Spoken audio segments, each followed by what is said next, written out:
Okay, he is the host of Fox Across America, and against the advice of counsel, he is now the host of Fox News Saturday night. Jimmy Failla is here. Boom. You can find him on the slopes most weekends, but what I'm wondering is, could we sue our way to a post-influencer future? Is that what this story is telling us? Because I'm in for that, and I will file a lawsuit now against somebody. In a perfect world, we could, but can I just be above board here?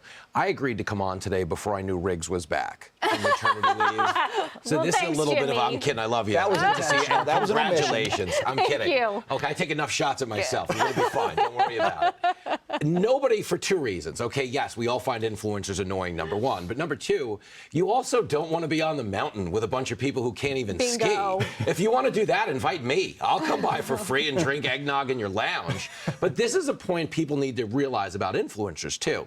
It's not just this level of manipulation we're seeing here with the clothing. It's all manipulative. Yeah. So much of that context, and I know that's a joke. Well, if it was on the internet, it must be true. But people still suspend that belief a lot of times and buy into stories like, oh, this guy treated a lion 22 years ago for a thorn in his paw, and here they are reunited on Instagram. He's licking his face. That's purely coincidental, okay? If you just walk up to a random lion, you're getting eaten. He doesn't know what you did 22 years ago. I promise you he doesn't. I saw Tiger King. I know how this works.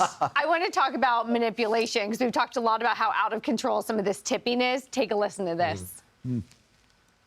Tipping in the United States is out of control. I didn't even get the option to tip. I didn't get asked if I wanted to tip. I had to tip as a part of my order. Like, the woman flipped the screen around to me, and instead of clicking what percentage you want, it just said service charge. When I was in Italy over the summer, I had a 3-course meal, the best pizza, the best pasta, the best wine I've ever had. And when I went to pay the bill, the server brought the check to me, and I just signed it, and there was no line to tip. I was honestly confused because it was great service. I was happy to tip, so I go, hey man, how do I tip you? You did great. He goes, oh, we don't do tips here. We're in Italy. So you go from Italy, where you can have the best service of your life and there's no tip, to Miami, where they pour you a cup of coffee and you are forced to tip or else you can't get your coffee. We're getting to a point now in America where people are going to ask for tips for grabbing you a water, for getting you a napkin, for holding the door for you.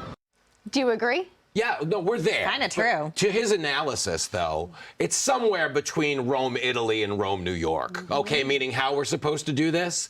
We should be tipping in the service industry. Those are tough hustle jobs.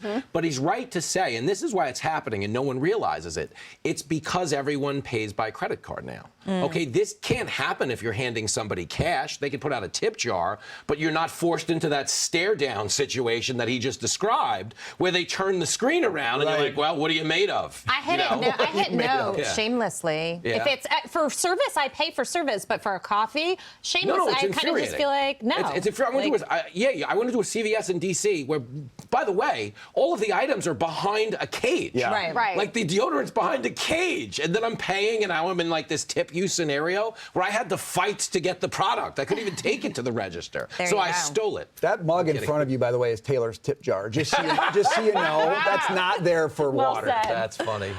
So, Jimmy, Welcome you are back. the host. This is amazing on Fox News Saturday night. That's going to premiere January 13th on Fox News. Your Fox Nation special, They're Just Jokes, is also streaming on Fox Nation. Understand, I'm going to say a lot of things tonight that are like legitimately going to go like way too far. It's stand-up comedy. It is a chance to treat each other like adults who know the difference between a joke and a hate crime. You understand?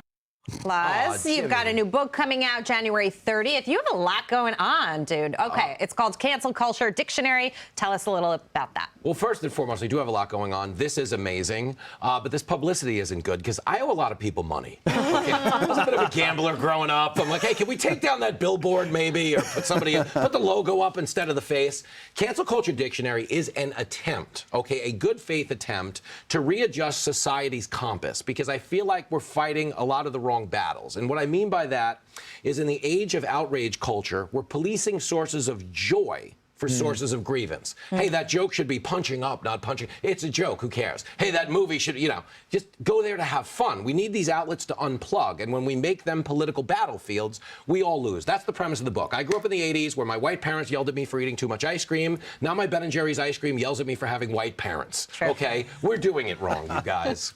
I wish we had more time. I mean, we could makes sit one here of- and laugh that with makes you one of us. for I love you. I hours. love you all. Jimmy Failla, thank you. Riggs.